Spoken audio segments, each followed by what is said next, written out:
네, 성도 여러분 안녕하십니까? 먼저 하나 광고를 좀 드리면 지난 안식일 오후에 아카데미 운영위원회 때 결정된 사항인데요. 이 갈라디아서가 끝나는 시점부터 이 성경 아카데미 시간을 안식일 오후에서 화요일로 옮기기로 결정을 하였습니다. 잘 된 건가요? 네. 작은 교회 사역이 안식일 오후에 몰려 있는 중이고 또 이제 여러 가지 안식일 오후에 일정들이 많이 있기 때문에 이 안식일 오후에 아카데미가 딱 고정이 되어 있는 것이 여러 가지로 부담스러운 그런 상황이어서 그 화요일로 옮기기로 결정을 했는데요. 하나 바라기는 이제 이 아카데미가 화요일로 옮겨짐으로 말미암아 아카데미까지 죽는 게 아니라 화요일 예배가 더 크게 부흥되어져 갖고 우리가 진짜 150명, 200명으로 나가는 그 기회가 또 탄력이 붙는 게 이 화요일로 옮겨지는 이것이 되었으면 좋겠습니다. 이 일을 위해서 다 같이 기도해 주시고 협력해 주시기를 부탁드리겠습니다.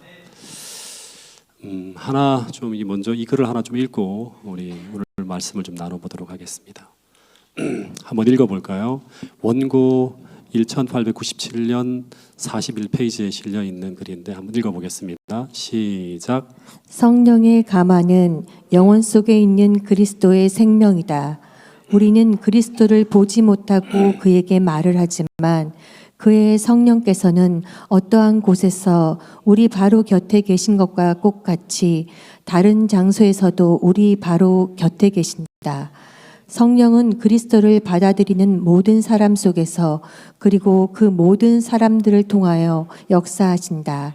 성령의 내주를 아는 사람들은 성령의 열매, 사랑, 희락, 화평, 오래 참음, 자비, 양선, 충성, 온유, 절제를 나타낸다. 예, 성령의 감화는 영혼 속에 있는 그리스도의 생명이라고 하는 거예요. 하나님의 생명이 성령을 통해 우리 안에 들어오는 거예요. 그러니까 우리가 예수님을 보지 못하고 그에게 말을 하지만 성령께서는 어떤 한 곳에 바로 우리 곁에 계신 것과 똑같이 다른 장소에서도 우리 바로 곁에 계신다고 하는. 그러니까 우리가 보이지 않지만 늘 이 성령 하나님의 임재를 경험할 수 있다고 하는 거예요. 그리고 이 성령의 내주를 아는 사람들은 그 삶에 이 9가지 성령의 열매가 나타난다고 하는 거죠. 지금 계속 우리가 성령의 열매에 대해서 계속 이야기하고 있는데 이 성령 하나님은 무엇을 통해 우리 마음속에 임재하는가 하면 예수님이 우리 마음속에 임재하는 게 뭘 때문이죠? 예, 믿음이에요.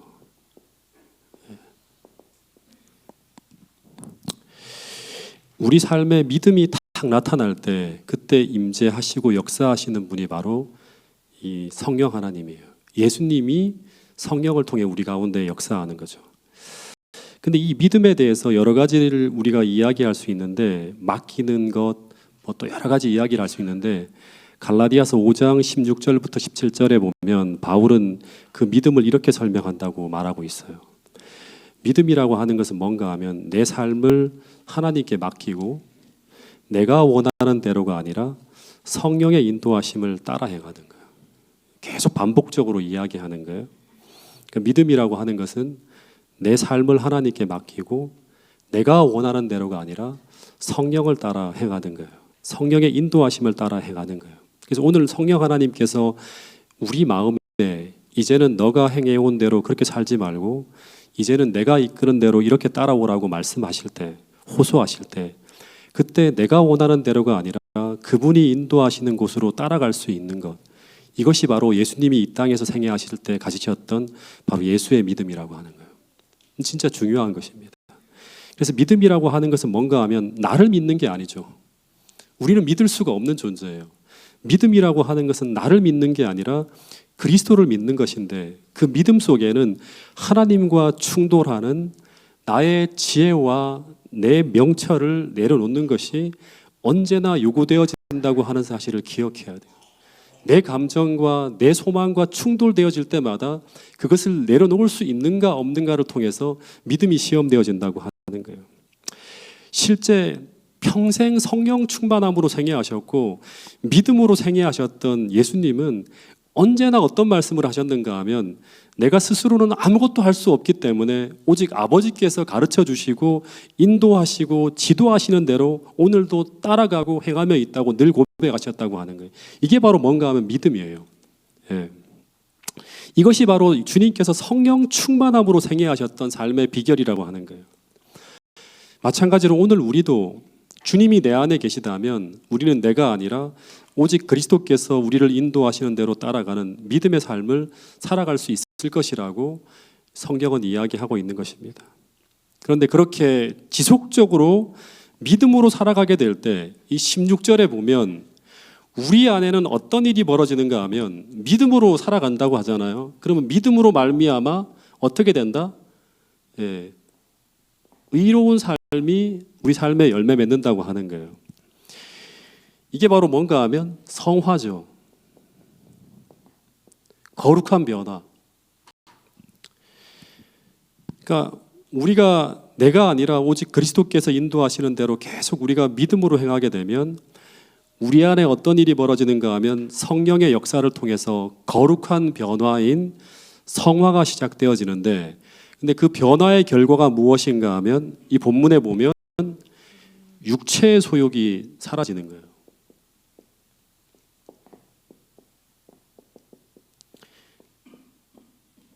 이 육체의 욕망이 깨어지는 거예요. 예. 육체의 욕심을 이루지 않게 된다고 하는 거예요. 죄된 욕망이 깨어지고 소멸되어지는 것을 경험하게 된다고 하는 것입니다. 그러면 우리 삶에 어떤 열매가 열리는가 하면 우리 삶에는 두 가지의 열매가 이제 열리게 되는데, 하나는 육신의 열매가 우리 삶에 주렁주렁 열릴 수도 있고, 또 하나는 성령의 열매가 맺힌다고 합니다. 둘 중에 하나가 이제 우리 삶에 쭉 열려지게 되는데, 근데 이 육체의 열매와 성령의 열매는 어떤 것인가 하면 성령의 육체의 열매는요, 단순하게 말하면 이거를 이제 간단하게 말하면 나예요. 나. 예. 이거 다른 말로 하면 자아죠. 즉 내가 내 인생의 중심이 되어 살아갈 때 그때 나타나는 열매가 바로 뭔가 하면 육체의 열매예요. 예.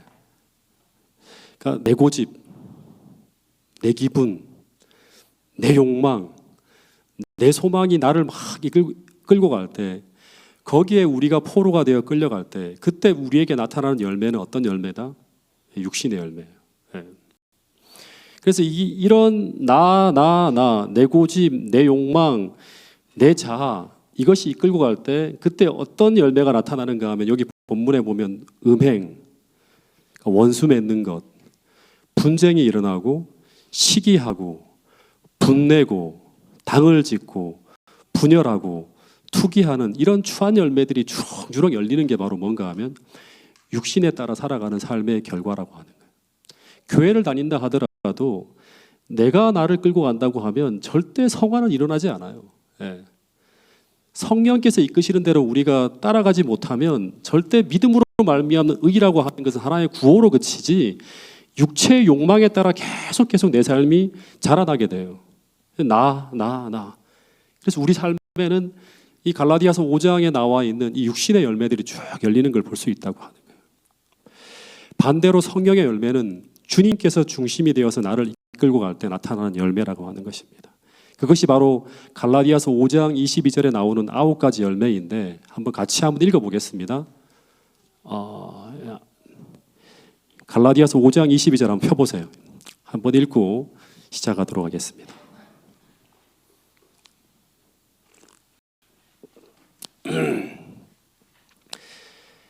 시작.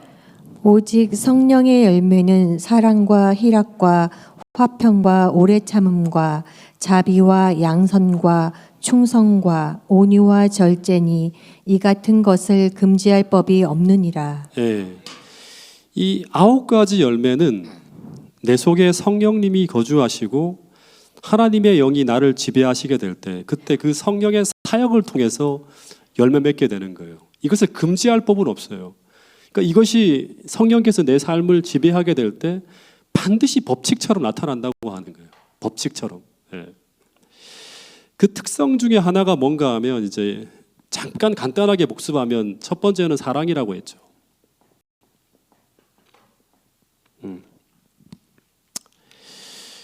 하나님의 성령이 우리에게 부어지게 되면 우리는 누구를 사랑하게 되는가 하면 하나님을 사랑하게 돼요. 그러니까 여러분의 마음속에 이 사랑이 나를 지배하고 있고 내 안에 가득 차 있는지를 한번 점검해 보면 좋을 것 같아요. 왜냐하면 성령 하나님이 우리에게 임재하시면 그 성령 하나님께서 제일 먼저 하시는 일은 하나님의 사랑을 우리에게 보여주는 거예요. 그분이 얼마나 우리를 사랑하시는지를 알려주고 보여주고 느끼게 하시는 사역이 우리 안에서 진행된다고 하는 거예요.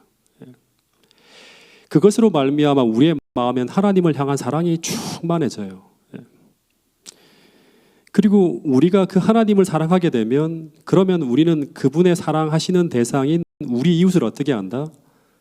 그분이 그렇게 사랑하신 것처럼 사랑하게 됩니다. 그래서 성령의 열매 중에 하나는 뭐다?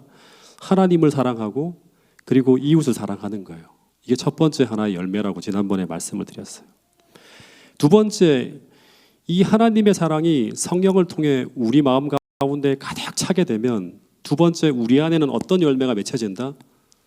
두 번째는 희락이라고 하는 열매예요.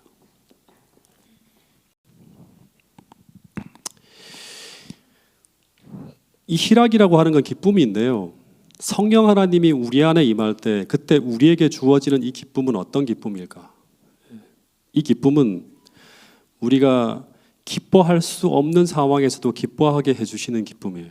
그러니까 우리가 세상적인 기쁨이 아니라 우리가 알고 있는 기쁨이라고 하는 것은 우리가 환난이나 역경이 아닌 우리가 기뻐할 수 있는 상황에서 우리가 느낄 수 있는 감정인데 성령 하나님은 우리 인생이 나락으로 곤두박질 치고 있을 때도 심지어 상상하지도 못할 그런 어려움과 역경 속으로 우리가 빠져들어갈 때도 우리는 이 성령의 사역을 통해서 우리 인생엔 기쁨이라고 하는 열매를 맺을 수 있다고 하는 것입니다.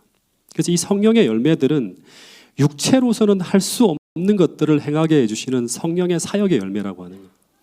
보이지 않는 하나님을 사랑하는 것도 우리가 기뻐할 수 없는 상황에서 기뻐할 수 있는 것도 전부 다 누구의 역사다? 성령 하나님의 역사를 통해서 이루어지는 거예요. 이 성령의 열매인 거예요. 이게 우리 삶에 주렁주렁 열리게 되면 누가 영광을 받으신다?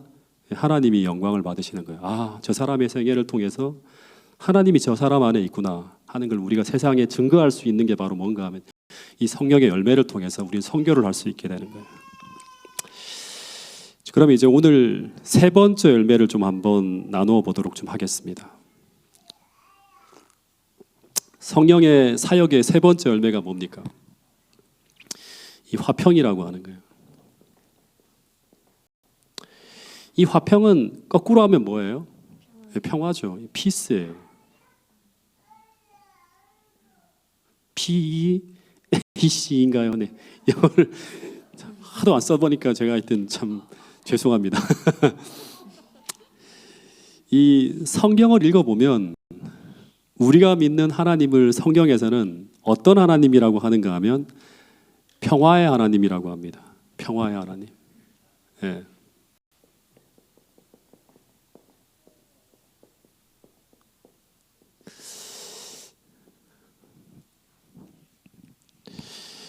로마서 15장 33절에도 보면 평강의 하나님께서 너희 모든 사람과 함께 계실지어다. 로마서 16장 20절에도 보면 평강의 하나님께서, 그리고 이사야서 9장 6절에 보면 이 땅에 오실 예수님을 뭐라고 하는가 하면 그분의 수식어가 참 많은데 그 중에 마지막이 뭔가 하면 평강의 왕이에요. 예. 다시 말하면 이분이 왕으로 통치하게 될 때 세상에 뭐가 임한다? 평화가 임한다고 하는 거예요. 그래서 우리가 믿는 하나님은 평화의 하나님이에요. 근데 우리가 그 하나님을 믿고 신뢰함으로 그 하나님께서 우리 마음에 들어오시게 되면 우리 안에 열매로 나타나는 것이 뭔가 하면 이 하나님의 평화라고 하는 거예요. 예. 즉 그 하나님 안에 있는 그 평화가 우리 안에 들어오게 된다고 하는 거예요. 그 바울 서신을 보면 수도 없이 그 당시에 막 몰아치는 환난과 핍박과 어려움 속에 처한 하나님의 백성들에게 수도 없이 그 첫인사 속에서 언제나 어떤 인사를 하는가 하면 하나님의 평화가 우리에게 머물기를 기원하는 인사말이 언제나 등장해요. 고린도전서 1장 3절에 보면 하나님 우리 아버지와 주 예수 그리스도로부터 은혜와 평강이 있기를 원하노라. 똑같은 말들이 반복되어져 등장합니다. 근데 이 말씀들을 보면 항상 짝꿍처럼 등장하는 게 있는데 그게 바로 뭔가 하면 이 은혜와 또 하나가 뭐예요? 평강이라고 하는 거예요. 예. 이것은 어떤 의미로 해석되어지기도 하는가 하면 하나님의 은혜가 우리에게 임하게 되면 나타나는 결과가 뭐다? 예, 평강이라고 하는 말이에요. 예. 성경에서 말하는 평화라고 하는 거는요, 하나님이 주시는 평화는 우리가 명상이나 우리의 노력이나 우리 스스로의 애씀으로 얻어지는 것이 아니라 하나님이 주시는 무엇이다? 은혜라고 하는 거예요. 예. 이거를 정확하게 말씀해 주신 한 성경절이 있는데 제가 이 말씀을 자주 묵상하거든요. 너무너무 마음에 위로가 되고 은혜가 되고 이것이 제게 이루어지기를 계속 기도하면서 간구하는 성경절인데 같이 한번 읽어보겠습니다. 요한복음 14장 27절 말씀이에요. 시작. 평안을 너희에게 끼치노니 곧 나의 평안을 너희에게 주노라. 내가 너희에게 주는 것은 세상이 주는 것과 같이 아니하니라. 너희는 마음에 근심하지도 말고 두려워하지도 말라. 이 요한복음 14장 27절에 보면 예수님이 이 하나님의 평화를 얻도록 애쓰라고 하는 것이 아니라 이 평안을 우리에게 주실 테니 어떻게 알아? 받으라고 하는 거예요. 예. 평안을 너희에게 끼치노니 곧 나의 평안을 너희에게 어떻게 한다? 주겠다고 하는 거예요. 내가 너희에게 주는 것은 세상이 주는 것과 같이 아니하니라. 너희는 마음에 근심하지도 말고 두려워하지도 말라고 하는 거예요. 이 요한복음 14장의 상황이 어떤 상황이죠? 예수님이 이제 떠나갈 것을 말씀하시고 있고 환란이 닥칠 것을 이제 이야기하고 있어요. 제자들이 모두 자신들의 미래를 걱정하면서 막 두려워하고 근심하고 있는 상황이었어요. 근데 주님이 그런 제자들에게 내가 너희들에게 평안을 끼치겠다고 말씀하셨는데 어떤 평안을 끼치겠다고 말씀하셨는가 하면 주님의 마음에 있는 그 평안을, 내 안에 있는 그 평안을 너희에게 주심으로 평안하게 하시겠다고 말씀하고 있는 거예요. 이 말은 주님께서 평생 이 땅에 사셨을 때 그분의 마음을 지배했던 그 성령 안에서의 평안을 당신의 제자들에게 주시겠다고 하는 거예요. 그래서 이 평안을 그들이 믿음으로 받으면 예수님 안에 존재했던 그 평안이 그들의 마음속에 어떻게 된다? 담기게 된다고 하는 거예요. 근데 이 평안이 어떤 평안인가 하면 이 평안도 세상이 주는 것과 같지 아니한 평안이에요. 세상에서 주는 것과 같지 않은 기쁨이에요. 예. 하나님만이 주실 수 있는 그 평안을 너희들에게 줄 수 있다고 하는 거예요. 예. 그 평안은 어떤 평안인가 하면 간단하게 말하면 평안할 수 없는 상황에서도 평안하게 해주는 평안이에요. 예. 평안할 수 없는 가운데서도 평안할 수 있는 평안이라고 하는 거예요. 예수님이 그렇게 했잖아요. 예. 요한복음 16장 33절에 보면 이 평안은 어떤 평안인가 하면 환난을 당하면서도 평안할 수 있는 평안이라고 말하고 있어요. 한번 읽어보겠습니다. 요한복음 16장 33절이에요. 시작. 이것을 너희에게 이르는 것은 너희로 내 안에서 평안을 누리게 하려 함이라. 세상에서는 너희가 환난을 당하나 담대하라. 내가 세상을 이기었노라. 예, 내가 너희로 평안을 누리게 하기 위해서 이 모든 것을 가르쳐주고 있다고 하는 거예요. 세상에서는 너희가 환난을 당하라. 담대하라. 내가 세상을 이겼다. 다시 말하면 이 말은 무슨 말인가 하면 환난 속에서도 박해 속에서도 평안하게 해줄 수 있는 그 하나님이 계시다고 하는 거예요. 예수님이 성령을 통해서 우리에게 주시는 평안은 환난 속에서도 박해 속에서도 평안할 수 있는 평안이라고 하는 거예요. 세상이 줄 수 없는 평안이에요, 이거는. 그리고 빌립보 4장 6절에 보면 이 성령의 열매를 통해서 우리에게 주는 이 평안은요, 염려할 수밖에 없는 상황에서도 그 염려를 뛰어넘어서 경험되어지는 평안이라고 하는 거예요. 예. 자, 이 너무나 잘하는 말씀인데요. 같이 한번 읽어보겠습니다. 시작. 아무것도 염려하지 말고 오직 모든 일에 기도와 간구로 너희 구할 것을 감사함으로 하나님께 아뢰라. 그리하면 모든 지각에 뛰어난 하나님의 평강이 그리스도 예수 안에서 너희 마음과 생각을 지키시리라. 또다시 말합니다. 이거는 성령께서 주시는 열매예요. 이 평안이. 여기서 말하는 모든 지각에 뛰어난 하나님의 평강이라고 하는 것. 그리스도인은 믿음으로 예수님과 연합한 자입니다. 그 사람들은 그리스도를 믿음으로 말미암아 그 믿음을 통해서 미래에 대한 불확실함과 염려를 믿음의 기도를 통해서 하나님께 다 맡기면서 내려놓은 사람들이에요. 그래서 그리스도인들이 누리는 이 그리스도 안에서의 평강은 여기 본문에 보면 어떻게 보면 기도로 가득 찬 삶을 살아가는 사람들에게 주어지는 것이라고 바울은 이야기하고 있어요. 예. 아무것도 염려하지 말고 모든 일이 닥칠 때 그때마다 어떻게 알아? 기도하고 간구하는 거예요. 예. 쉬지 않고 기도하는 거예요. 예. 너희들이 구할 모든 것을 다 하나님께 감사함으로 다 아뢰려고 하는 건 뭐예요? 맡기는 거예요. 믿음, 맡기는 거예요. 예. 즉 다시 말하면 이 그리스도인들이 누리는 그리스도 안에서의 평강은 기도로 가득 찬 삶을 살아가는 사람들에게 주어지는 것인데 이것은 어떤 것인가 하면 어떤 염려 속에서도 오직 기도와 간구로 우리 구할 것을 감사하는 자들에게 경험될 수 있는 평안이에요. 가만히 앉아서 구한다고 주어지는 게 아니라 기도를 통해 어떻게 하는 거예요? 씨름하는 거예요. 계속. 예.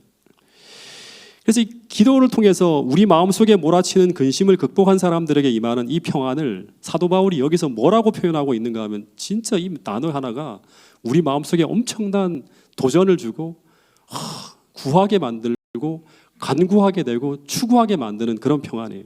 무슨 평안이다? 무슨 평안이다? 예? 우리가 아무것도 염려하지 말고 오직 모든 일에 기도와 간구로 하나님께 간구하게 될 때 그때 하나님께서 우리에게 주시는 평안이 어떤 평안이다? 모든 지각을 뛰어넘는 거예요. 뛰어난 평안이라고 하는 건 뛰어넘는 거예요. 최상급을 썼다고 합니다.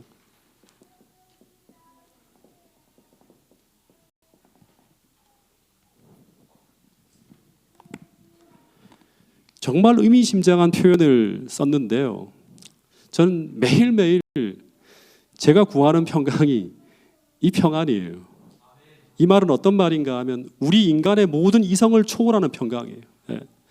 우리가 생각할 수 있는 최고의 상상을 다 뛰어넘어서 경험할 수 있는 평강이라고 하는 거예요. 이 상황에서 내가 못 견딜 거야 라고 하는데 그걸 뛰어넘는 평강을 하나님이 주신다고 하는 거예요. 예. 이 상황에서 내가 좌절하고 절망하고 두려움 속에 곤두박질 칠 거야 하는데 그걸 뛰어넘는 평안을 주신다고 하는 거예요. 예. 우리가 생각하고 바라보는 것을 다 뛰어넘는 거예요. 그 평안 속으로 우리를 인도해 주신다고 하는 거예요. 예. 에베소 3장 20절에 보면 이게 이 말씀과 같이 연결이 되더라고요. 바울은 하나님을 어떻게 표현하고 있는가 하면 우리가 구하거나 생각하는 모든 것에 더 넘치도록 상상을 뛰어넘어서 우리에게 주실 수 있는 분이래요. 더 넘치도록 능히 하실 수 있는 분이 바로 우리가 믿는 하나님이라고 하는데 이 말은 그분께서만 주실 수 있는 평안이 바로 뭔가 하면 모든 지각을 뛰어넘는 평안이라고 하는 거예요. 그래서 이 평안은 세상이 주는 것과 같지 않은 거예요. 이것은 경험으로 이 평강을 아는 자들밖에 깨달을 수 없는 평강이에요. 아무리 설명한다 하더라도 이거는 경험하지 못하면 알 수 없는 평안이라고 하는 거예요. 여러분 이것은 예수님께서 이 땅에 계실 때 그분이 하나님과 하나됨을 통해서 내가 아버지와 하나가 믿음으로 하나가 되실 때 경험하셨던 평안인데 그런데 주님은 어떤 말을 하고 있는가 하면 이 평안을 오늘 우리가 믿음으로 주님과 연합할 때 어떻게 하시겠다? 선물로 주시겠다고 하는 거예요. 여러분 이 평안이 무엇인지를 우리가 누려야 돼요. 그래야지만 우리는 야곱의 환난이라고 하는 엄청난 박해와 핍박과 어려움 속에서도 주님께서 경험한 이 모든 지각을 뛰어넘는 이 평안을 가지고 우리는 그 모든 지점을 지나갈 수 있을 것이라고 이야기하고 있는 것입니다. 그래서 믿음으로만 지나갈 수 있는 게 바로 뭔가 하면 마지막 우리가 걸어가야 될 그 길이라고 하는 것입니다. 이 평안을, 이 약속하신 이 평안을 누렸던 사람이 성경에 한 사람이 있어요. 예수님 말고. 누가 있죠? 저는 이 평안을 생각할 때마다 떠오르는 한 인물이 있어요. 사도행전에 보면. 사도행전 12장에 등장하는 한 인물이죠. 사도 야고보가 죽어요. 첫 번째 순교자가 나옵니다. 그리고 난 다음에 베드로가 또 감옥에 갇혀요. 헤롯이 막 유대인들이 야고보가 죽였을 때 막 너무너무 기뻐하는 걸 보고 이 베드로도 6월절에 죽이기로 결정을 합니다. 그리고 그 처형 전날까지 갇혀 있습니다. 사도 베드로가. 근데 베드로에게 어떤 일이 벌어지고 있는가 하면 베드로가 풀려나는 것도 기적인데 더 큰 기적이 뭐죠? 예, 베드로가 내일 죽는 것을 알고도 어떻게 하는가 하면 하나님께 모든 것을 어떻게 하고 맡기고 내 뜻이 아니라 하나님이 성령께서 인도하시는 대로 걸어가기로 결심을 하고 딱 맡기고 그날 밤에 어떻게 합니까? 잡니다. 천사가 깨우려고 옆구리를 툭툭 치는데도 일어나라 일어나 해도 안 일어나는 거예요. 옆구리를 툭툭 쳐갖고 어떻게 깨우는 장면이 나옵니다. 그 장면을 이 누가가 기록할 때 누가가 우리에게 표현해주고 싶었던 것은 바로 뭔가 하면 모든 지각에 뛰어넘는 평안을 베드로가 성령 충만함으로 살고 있잖아요. 성령의 열매 중에 하나가 무엇이다? 화평의 평화예요. 평안이라고 하는 거예요. 예. 하나님께 모든 것을 맡기고 잘 수 있는 거예요. 죽음을 뛰어넘는 평안. 이것은 육신의 힘으로는 할 수 없는 것이죠. 인간 스스로의 노력으로 할 수 없는 거예요. 근데 이것이 바로 모든 지각을 뛰어넘는 평안, 성령의 사역을 통해 주어지는 하나님의 평안이라고 말할 수 있는 거예요. 여러분, 예수님이 그 폭풍우 속에서도 어떻게 합니까? 모든 것을 하나님께 맡기고 고물 위에 누워 주무시는 그 예수님의 모습과 이 베드로의 이 모습은 똑같은 모습이에요. 똑같이 성령께서 그들의 마음을 지배할 때 벌어지는 모습이에요. 예. 여러분, 이 평안이 바로 주님께서 모든 제자들에게 성령을 통해 주시겠다고 말씀하신 모든 지각에 뛰어난 하나님의 평강이라고 합니다. 태능교회 모든 성도들이 이것이 무엇인지를 알고 경험할 수 있는 그런 성령 충만한 그리스도인이 될 수 있기를 간절히 바라겠습니다. 어떤 그리스도인 화가가 자녀들을 데리고 평화라고 하는 주제로 그림을 그리고 있었다고 합니다. 근데 먼저 바다를 쭉 그리는데 잔잔한 바다가 아니라 막 거센 파도가 출렁이는 험난한 바다를 막 그렸대요. 그래서 어린 딸이 아빠에게 이 고개를 갸우뚱거리며 아빠 이게 평화예요? 이게 무슨 평화예요? 바다가 잔잔하지 않고 막 파도가 일잖아요. 그랬더니 아빠가 조금만 기다려봐 그러면서 또 하나를 옆에다 그리는데 뭘 그렸는가 하면 배 한 척을 그렸대요. 근데 그 배가 막 무서운 파도에 부딪혀서 금방이라도 뒤집힐 것 같은 그런 위태로운 모습의 그림을 그렸대요. 그때 그 딸이 또 이렇게 묻는 거예요. 아빠, 배도 불안하잖아요. 이게 무슨 평화로운 그림이에요? 그랬대요. 그랬더니 아빠가 조금 더 기다리라고 한 후에 다시 붓을 들어 그림을 그리는데 이번에는 기울어진 배를 타고 있는 승객들의 모습을 쫙 그렸는데 놀랍게도 그들이 하나같이 아주 평화로운 모습이었대요. 그래서 또 딸이 이야기합니다. 아빠, 파도가 세게 일고 있고 배가 기울었는데 어떻게 사람들이 저렇게 평안하냐고 물었어요. 그때 아빠가 조금만 더 기다리라고 하더니 그 배 앞부분에 위치한 선장실, 조타실을 딱 그리는데 그 선장실에 배의 키를 잡고 있는 조타수의 모습을 그리는데 그 조타수가 누구인가 하면 바로 예수님이라고 합니다. 그래서 딸이 이렇게 소리쳤대요. 알았어요. 저 배 안에 있는 사람들이 저렇게 평안할 수 있는 것은 예수님이 그 배의 키를 잡고 있기 때문이지요 하면서 그런 말을 했다고 합니다. 여러분, 마찬가지로 세상에 파도가 일렁이고 우리 삶에 끊임없는 도전과 시련이 계속되고 있어도 우리가 평안할 수 있는 것은 예수 그리스도께서 우리 인생의 배의 선장이 되시고 우리 인생을 이끌고 있다고 하는 걸 확신할 때입니다. 그때 우리는 인생에 벌어지는 모든 것을 하나님께 맡김으로 말미암아 모든 지각에 뛰어난 하나님의 평강이 우리를 지배하는 그 평안을 누릴 수 있다고 이야기하고 있는 것입니다. 그래서 이 평안이 우리에게 임하는 전제 조건은요, 우리 인생의 선장이, 다시 말하면 내 인생의 배의 키를 누가 붙들고 있어야 되는가 하면 예수님이 붙들고 있다고 하는 걸 확신해야 되면 돼요. 그 믿음을 가지고 우리는 평안할 수 있는 거예요. 그러기 위해서 우리는 어떻게 해야 된다? 우리 삶의 운전대를 주님께 온전히 드려야 된다고 하는 거예요. 그리고 그분이 나의 인생을 이끌고 있다고 하는 확신이 들 때만이 우리는 모든 것을 맡기고 하나님께서 주시는 그 평안 가운데서 이 모든 시간들을 지나갈 수 있을 것이라고 이야기하고 있는 것입니다. 그래서 이 평안은 믿음으로 주님께 연합할 때 그 성령의 열매로 주어지는 것인데, 이 믿음으로 하나님과 온전히 연합하기 위해서는 첫 번째는 기도가 필요하고요. 믿음의 기도가 필요하고, 또 하나는 이런 말씀이 있어요. 빌립보 4장 9절 말씀을 좀 한번 같이 읽어보겠습니다. 자, 시작. 너희는 내게 배우고 받고 듣고 본바를 행하라. 그리하면 평강의 하나님이 너희와 함께 계시리라. 그러니까 믿음이 있을 때 성령께서 역사하시는 거죠. 그러니까 첫 번째 빌립보 4장 6절에서는 믿음의 기도가 필요한 것이고, 또 하나는 뭔가 하면 이 빌립보 4장 9절에서는 너희는 내게 배우고 받고 듣고 본바를 행하라고 합니다. 그리하면, 앞에서도 기도하라 그리하면이라고 나오죠. 그죠? 그리하면 어떻게 한다? 평강의 하나님이 너희와 함께 계시리라고 하는 거예요. 우리가 하나님께서 가르쳐 주신 것을 받고 듣고 본바대로 행하게 될 때, 이게 바로 믿음이에요. 예. 이 믿음으로 살아가고 있을 때 그 믿는 자의 삶에 함께 하시는 평강의 하나님이 우리와 함께 하시는 것을 경험할 수 있다고 하는 거예요. 여러분, 믿음은 믿음의 기도가 있고, 또 하나는 믿음으로 우리는 어떻게 한다? 행하는 거예요. 예. 주님께서 가르쳐 주시는 대로 행하는 거예요. 그럴 때 어떤 일이 벌어진다? 모든 지각에 뛰어난 평안이 우리에게 임하는 것을 경험할 수 있다고 하는 것입니다. 이 평강의 하나님께서 여러분 모두와 함께 하시는 그 축복을 매일 매순간 누리며 경험하는 이 축복의 삶을 우리 모두가 살아갈 수 있게 되기를 간절히 바라겠습니다. 이제 마지막으로 평화에 대해서 하나만 더 얘기하면, 하나님의 평화를 간직하며 살아가고 있다면 그러면 그 삶의 결과가 어떻게 나타나는가? 마지막 한 가지입니다. 예. 그것은 바로 이웃과의 관계에서도 평화로운 관계를 맺고 살아가게 된다고 하는 것입니다. 예. 이 말은 하나님을 사랑하는 사람들이 이웃을 사랑하죠. 하나님과 평화로운 관계를 맺고 살아가는 사람들이 이웃과도 평화로운 관계를 형성하며 살아간다고 하는 거예요.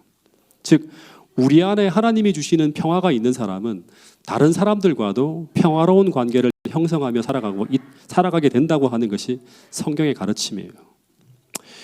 여러분, 산상수훈의 팔복 중에 하나님의 아들이라 일컫게 되는 사람이 어떤 사람이죠? 예, 예. 마태복음 5장 9절에 보면 화평케 하는 자는 복이 있나니 그들이 하나님의 아들이라 일컬음을 받을 것이며라고 하는 말이 있어요. 하나님의 아들들이라고 일컫게 되는 사람들의 특징이 어떤 특징을 가지고 있는가 하면, 어디를 가나 이 사람들은 항상 화평케 하는 자. 이 화평케 한다고 하는 말은 뭐예요? 평화를 만드는 사람이에요. 피스메이커 역할을 한다고 하는 것이죠. 예. 그래서 오늘 우리는 우리 주변을 좀 살펴볼 필요가 있습니다. 예. 다시 말해서 우리는 우리 이웃들과 어떤 관계를 맺고 살아가고 있는지를 살펴볼 필요가 있다고 하는 거예요. 물론 우리가 아무리 사랑하려고 해도 우리의 사랑을 오해하고 받아들이지 않는 경우들이 분명히 있을 수도 있어요. 또 그리스도인이라는 자체를 싫어하는 사람들로 인해서 우리가 아무리 사랑하려고 해도 우리를 원수처럼 여기는 사람들도 분명히 있습니다. 박해를 받을 때도 이런 상황이 벌어질 수 있겠죠. 근데 그럼에도 불구하고 그리스도인은 어떤 사람들로서 사람들에게 인정을 받아야 되는가 하면, 그리스도인은 모든 곳에서 화평케 하는 자, 피스메이커로서 역할을 감당하는 사람들이라고 불리워져야 된다고 하는 거예요. 그 사람들이 바로 누구인가 하면 성령께서 함께 하시는 이 화평, 하나님의 평안을 가지고 있는 사람이라고 할 수 있겠죠.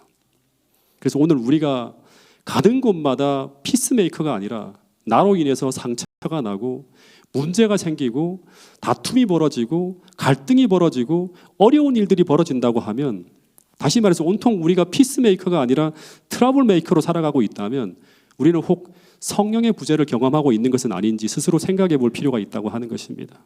다시 말해서 성령이 아닌 육신을 따라 살아갈 때 나타나는 열매가 나타날 수 있다고 하는 것입니다. 왜냐하면 오늘 우리가 믿음으로 살아가고 있다면 우리는 성령께서 오늘 우리 안에 머물러 계실 것이고, 그렇다면 성령께서 오늘 우리 삶에 평화라고 하는 열매를 분명히 만들어줄 것이 분명하다고 성경은 이야기하고 있기 때문입니다. 이 평화는 우리 마음에 깃드는 평화이기도 하지만 또 한편으로는 우리가 살아가는 모든 인간관계를 평화롭게 만드는 사람으로 살아가게 된다고 하는 의미도 있다고 하는 것입니다. 여러분, 성령께서 우리와 함께 계시면 그 성령 하나님은 우리 모두를 평화의 사도로 살게 할 것을 분명히 약속하고 있습니다. 로마서 12장 18절에 이런 말씀이 있어요. 자, 이 말씀도 같이 한번 읽어보겠습니다. 시작. 할 수 있거든 너희로서는 모든 사람으로 더불어 평화하라. 할 수 있거든요. 할 수 없을 때는 할 수 없지만 최선을 다해서 할 수 있거든. 너희로서는 모든 사람과 더불어 어떻게 하라? 평화하라고 하는 거예요. 그리고 더 엄중한 말씀이 있는데요. 히브리 12장 14절 말씀입니다. 같이 한번 읽어보겠습니다. 시작. 모든 사람과 더불어 화평함과 거룩함을 따르라. 이것이 없이는 아무도 주를 보지 못하리라. 모든 사람과 더불어 화평함과 거룩함을 따라가라. 예, 화평함과 거룩함을 따르라. 이것이 없다면 아무도 주를 보지 못하리라. 왜냐하면 그 사람은 성령을 따라 살아가는 사람이 아니라 육신을 따라 살아가는 삶을 살아가고 있을 수도 있기 때문이라고 하는 것입니다. 여러분, 우리 삶의 현장에서 가장 쉽게 마음의 평안이 파괴될 때가 언제인지 아십니까? 인간관계에 어려움이 생길 때예요. 이게 하나의 골이라도 좀 어려움이 있으면 우리 마음이 금방 불편해집니다. 그래서 우리는 우리의 행복을 위해서도, 그리고 타인의 행복을 위해서도, 그리고 복음의 통로의 역할을 하기 위해서도, 하나님의 영광을 위해서도 우리는 할 수 있거든. 어떻게든 화평케 하는 사람이 되기 위해서 주님께서 이 땅에 계실 때 지니셨던 그 마음, 주님이 주시는 평안과 또 하나는 더불어 이웃을 관대하게 대할 수 있는 그 사랑, 관용의 마음을 언제나 받아야 된다고 하는 사실입니다. 여러분, 특별히 빌립보 4장 5절에 보면 우리가 종말이 가까이 다가올 때 특별히 우리는 모든 사람들에게 우리가 가지고 있는 관용을 알게 해야 된다고 하는 것입니다. 하나님이 얼마나 따뜻한 사람이고 얼마나 사랑이 많은 사람인지 오늘 우리가 살아가는 삶의 모습을 통해서 이게 드러나야 한다고 하는 것입니다. 여러분, 오늘 다시 한번 성령께서 우리와 함께할 때 우리에게 주신다고 약속하신 이 사랑과 희락과 화평이 우리 삶 속에 열매를 통해 나타나게 되는지를 다시 한번 살펴보면서 오늘 우리가 아직도 내려놓지 못하고 있는 어떤 부분들이 있다면 하나님 앞에 온전히 맡김으로 말미암아 성령께서 지배하시는 그 삶을 통해서 하나님이 주시는 이 축복들이, 이 행복들이 우리 삶에 담기게 됨으로 말미암아 우리와 함께 하시는 하나님을 세상에 드러낼 수 있는 그런 사람들이 태능교회 모든 성도들이 될 수 있기를 간절히 바라면서 오늘 말씀을 줄이도록 하겠습니다. 기도 제목을 좀 드리도록 하겠습니다. 우리 저녁 집회 부흥을 위해서 계속 기도해 주시기를 부탁드리겠습니다.